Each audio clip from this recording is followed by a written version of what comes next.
श्री असदुद्दीन ओवैसी जी। मोहतरम चेयरमैन साहब, आपका बेहद शुक्रिया। मैं इस मोशन की मुखालिफत में खड़ा हुआ हूँ।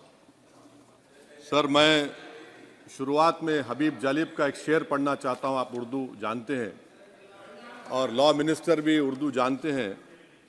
हबीब जालिब ने कहा था कि हुक्मरान हो गए कमीने लोग, खाक में मिल गए नगीने लोग, हर मुहिब वतन जलील हुआ, रात का फासला तवील हुआ, आमिरों के गीत जो गाते रहे वही नामो दाद पाते रहे, रहजनों ने रेजनी की थी, रहजनों ने रेजनी की थी, रहबरों ने भी क्या कमी की थी।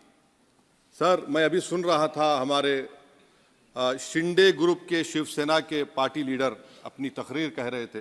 कहा कि 6 दिसंबर में जब बाबरी मस्जिद को शहीद किया जा रहा था तो उस वक्त के वजीर आज़म नरसिम्हा राव पूजा कर रहे थे, आप ही ने कहा, और कहा कि वो डिस्टर्ब नहीं करना। तो ये बड़ा अजीब मौका है कि बीजेपी की ताईदी पार्टी ये कह रही है कि नरसिम्हा राव ने कहा कि मुझे डिस्टर्ब मत करो, मैं पूजा कर रहा हूं, और जिसने रथ यात्रा निकाला, इन दोनों को मोदी सरकार ने इस मुल्क का सबसे बड़ा सिविलियन अवार्ड दे दिया, सबसे बड़ा सिविलियन अवार्ड दे दिया। तो ये बताता है कि इंसाफ जिंदा है या जुल्म को बरकरार रखा जा रहा है। तीसरी बात यह है कि सर, इस ऐवान में सियासी पार्टियां आएंगी चले जाएंगी, आप आए मैं आया हम भी चले जाएंगे, मैं जमीन की ग़िज़ा बन जाऊंगा, ये ऐवान तो बाकी रहेगा। मगर सर, मैं ताजुब कर रहा हूं कि लोकसभा मुख्तलिफ आवाजों में कैसे बोल सकता है। लोकसभा तो एक ही आवाज में बोलना चाहिए, और लोकसभा भी भारत के संविधान आइन के बेसिक स्ट्रक्चर का ताबे है। और सर, ये इसलिए कह रहा हूं कि 16 दिसंबर को ये ले कर देता हूं, 16 दिसंबर 1992 को इसी लोकसभा ने एक रेजोल्यूशन पास किया था। आप इजाजत दीजिए तो मैं पढ़ता हूं सर। दिस हाउस, अच्छा, ये गुलाम नबी उस वक्त के मिनिस्टर थे, आज नहीं है, उनका नाम नहीं लेना चाह रहा था। This house strongly and unequivocally condemns the desecration and demolition of the Babri Masjid at Ayodhya by and at the instigation of forces represented among others by VHP, RSS and the Bajrang Dal, which has caused communal violence in the country. Such act of vandalism was carried out not only in violation of order of the Supreme Court, but amounted to an attack on the secular foundations of our country. This House expresses anguish at the happenings and wishes to reiterate its resolve that it will ceaselessly endeavor to uphold the secular and democratic traditions of our country and for the maintenance of rule of law. और एक paragraph है, नहीं पढ़ूंगा। मैं ताजुब कर रहा हूं कि जब इस ऐवान ने एक रेजोल्यूशन पास किया तो हुकूमत आएगी जाएगी, और हुकूमत ये मोदी हुकूमत जश्न मना रही है जो 6 दिसंबर को हुआ। तो ये एक बात है सर। चौथी बात यह है कि सर, नहीं, 6 दिसंबर के ऊपर कोई जश्न नहीं है। राम मंदिर के निर्माण की जो प्रतिष्ठा हुई है उसको संबोधन कर रहा है, और वो सर्वोच्च न्यायालय के द्वारा तथ्यों के आधार पर दिए गए निर्णय के कारण से हुआ है। सर्वोच्च न्यायालय का निर्णय है, तथ्यों के आधार पर निर्णय है। वो विषय आपने बोल दिया, ठीक है, ओके। परंतु जो मंदिर का निर्माण है वो नियमानुसार सर्वोच्च न्यायालय के निर्णय से तथ्यों को देख करके। और एक सेकंड, आप इस्लाम के बहुत जानकार हैं, विद्वान हैं वैसे भी अब कानून के। यदि किसी अन्य धर्म के स्थान पर मस्जिद बनाई जाए तो शायद उसको मान्य नहीं किया जाता। अभी एएसआई ने, सुप्रीम कोर्ट ने स्वीकार किया है कि वहां पर राम मंदिर था। तो इस विषय केवल यह है कि वहां पर राम मंदिर ठीक बना कि नहीं बना, वो विषय हो गया। तो कृपया इस पर यदि आप कुछ बोले तो बोलें प्लीज। सर, मैं आपको गलत साबित कर दूंगा सर। और मैंने रुक तो जाइए बड़ी इज्जत के साथ सर, मैं आपकी बड़ी इज्जत करता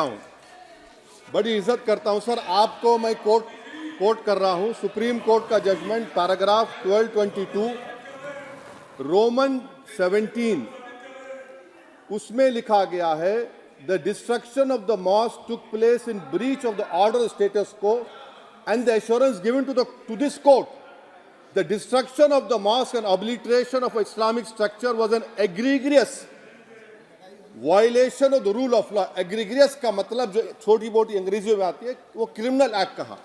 और सर आपने कहा था कि वहां पर मंदिर को तोड़कर बनाया गया।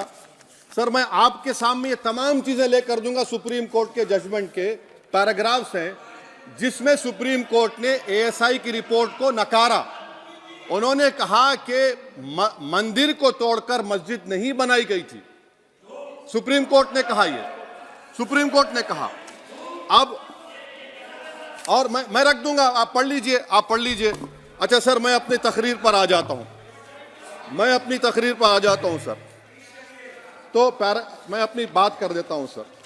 तो मैं ये पूछना चाह रहा हूं कि क्या मोदी सरकार एक समुदाय, एक मजहब की सरकार है या पूरे देश के मजाहिब को मानने वालों की सरकार है, जिसको नहीं मानते उनकी सरकार है? हमको बता दीजिए। क्या मोदी सरकार सिर्फ एक फिक्र और नजरिया हिंदुत्व की सरकार है? क्या इस देश का, इस गवर्नमेंट ऑफ इंडिया का कोई मजहब है? इस वतन अजीज सबके मजहब को मानता है। सर मेरा मानना है कि इस देश का कोई मजहब नहीं है। क्या ये सरकार 22 जनवरी का पैगाम देकर ये बताना चाहती है कि एक मजहब को दूसरे मजहब के मानने वालों पर गलबा और कामयाबी मिली? क्या आइन इसकी इजाजत देता है? क्या ये पैगाम आप जब ऐवान से दे रहे हैं तो 17 करोड़ मुसलमानों को आप क्या पैगाम दे रहे हैं, ये मैं आप पर छोड़ता हूं।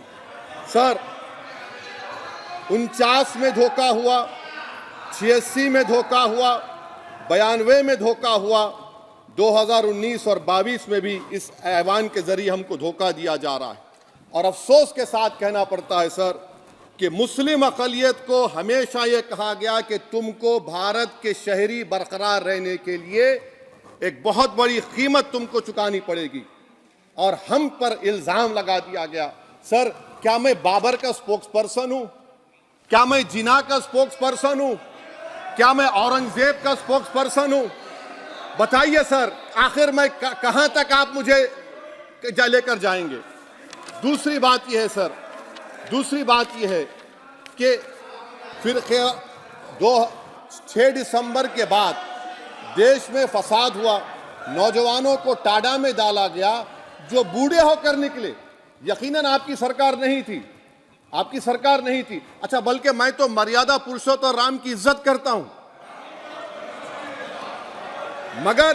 मगर मैं नाथूराम गोडसे से नफरत करता हूं। मेरी नस्लें नफरत करती रहेंगी क्योंकि नाथूराम गोडसे ने उस शख्स को गोली मारी जिसके जबान से आखिरी लफ्ज निकले हे राम।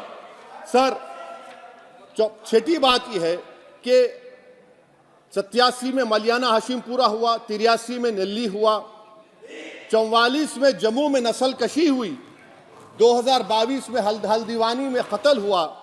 इतने धोखे सबसे बड़े किसको दिए गए? असदुद्दीन ओवैसी को दिए गए।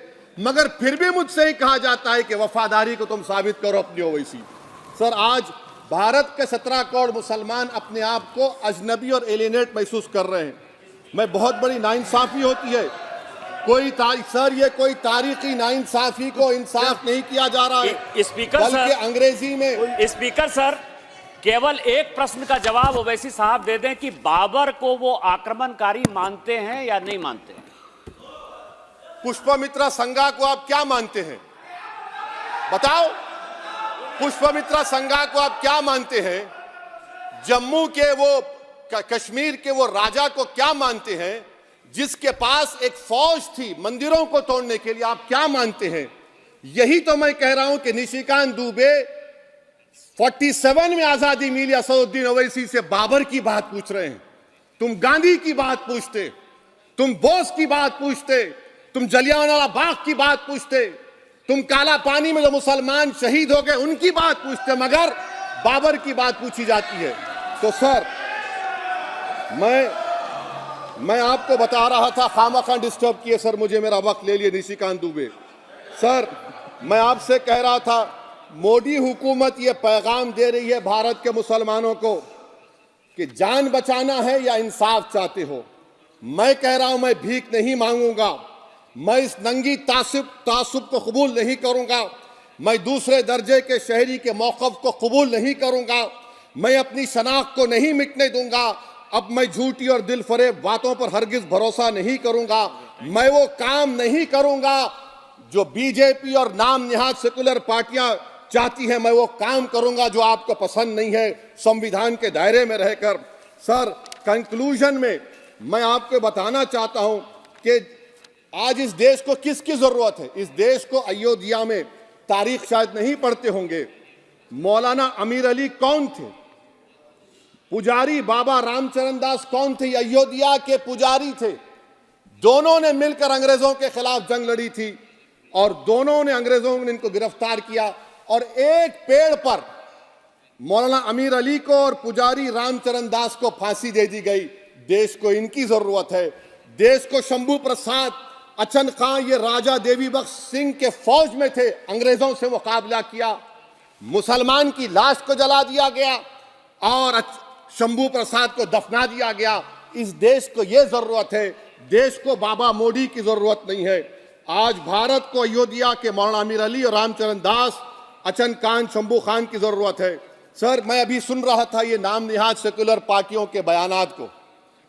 क्या होता है सर, आप, खत्म कर रहा हूं, क्या होता है सर, जब काजी साहब गवाहों को लेकर दुल्हन के पास जाते कि तुमको निकाह कबूल है, तो दुल्हन शर्मा के खामोश बैठ जाती।